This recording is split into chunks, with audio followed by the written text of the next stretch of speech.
МВД Абхазии отказалось подписывать с Росгвардией соглашение о сотрудничестве. Как заявил министр, глава МВД, это нарушает принципы суверенитета Абхазии. А ранее в Абхазии был принят закон о госслужбе, по которому занимать начальственные должности могут только представители коренной национальности. Да? То есть можно приглашать на руководящие должности второго порядка даже иностранцев, да? Но в том случае, если никто из местных не претендует. А шефом, начальником вообще нельзя, только абхаза.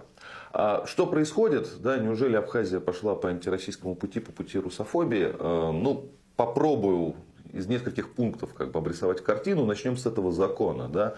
Тут не в то, чтобы русских принизить, и не русофобия, тут другое. Абхазия контролируется, управляется кланами.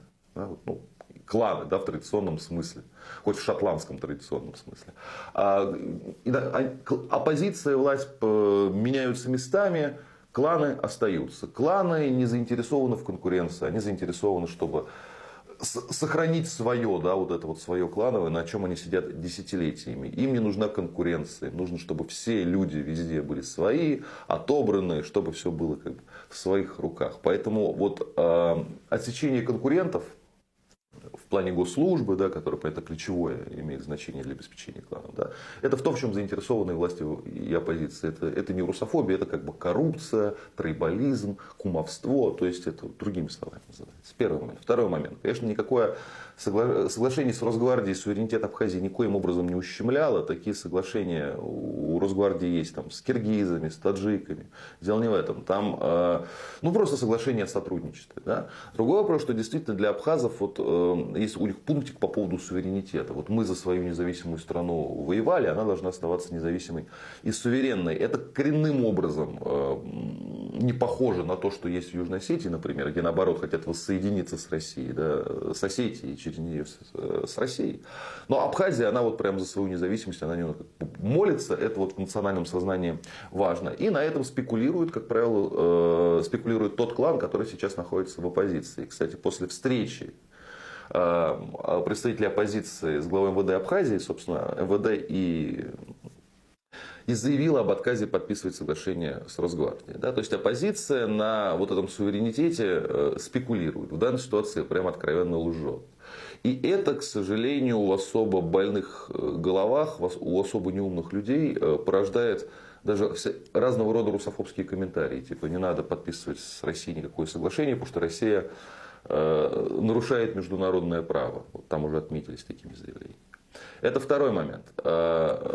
Третий момент. Для Абхазии характерна насыщенная политическая жизнь. Борьба между властью и оппозицией, смена мест, многотысячные митинги протеста, да, попытки Майдана. То есть это то, что отличает Абхазию. Иногда не считаются с методами и средствами, хотя каких-то главных красных линий пока все-таки не переходили. Да, там в оголделую русофобию не ударились, гражданскую войну не развивали и так далее. Но в общем жизнь там насыщенная, политическая, и не всегда идет по правилам. Сейчас оппозиция пытается расшатать власть, да, потому что считает, что сейчас у нее есть окно возможностей для того, чтобы стать властью. В Абхазии очень большая инфляция, в Абхазии проблемы с электричеством, не хватает электричества, постоянные сбои. Кстати говоря, из-за того, что сидят в горах и занимаются майнингом. Да. В Абхазии большая проблема с преступностью, серьезная проблема с преступностью. Это, кстати, один из поводов для сотрудничества, причин для сотрудничества с Росгвардией. И Россия в этом тоже прямо заинтересована, потому что, например, коррупция, как считается, процветает, да, и с этим нужно как-то что-то делать, хотя кланы, элиты, которые все это держат, в каждом конкретном случае, понятно, никаких перемен не хотят. Кроме того, что тот клан, который сейчас в оппозиции, хочет взять власть. И плюс это накладывается на, прямо скажу, на тлетворное влияние Запада.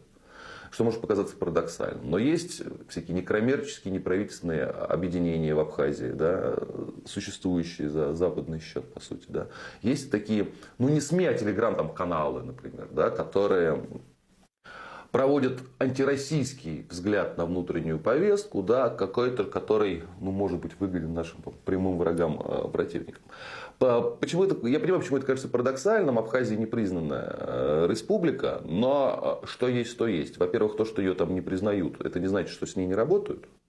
Да, потому что это может казаться кому-то там на Западе уязвимым местом, да, в подбрюшье России.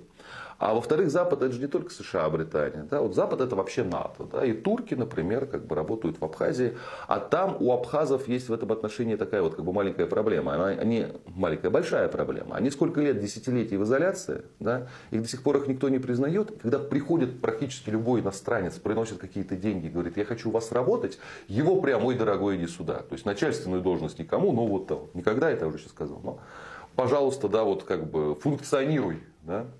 И вот функционирует всякая мерзость, которая продвигает в том числе и русофобскую повестку, только потому, что вот они такие чужие деньги, да, деньги с чужой стороны, и чужим деньгам там рады. Да. Ну, Турция активничает, по крайней мере, точно, а Турция, я напомню, она, конечно, иную позицию сейчас занимает, нежели там, США, Британия, Франция по отношению к России, но исходит всегда из своих собственных интересов и в геополитику играет не на нашей стороне, будь то Армения, будь то Абхазия, будь то Крым, да, и особые отношения турок с крымскими татарами, которые они хотят построить. В общем, не друзья они нам, да, а по ряду направлений прямо откровенно враги. И не исключено, что активно мутят воду в данной ситуации, пытаясь, может быть, на смене власти проиграть. Потому что принято считать, что к России все кланы Абхазии хорошо относятся. Это действительно так.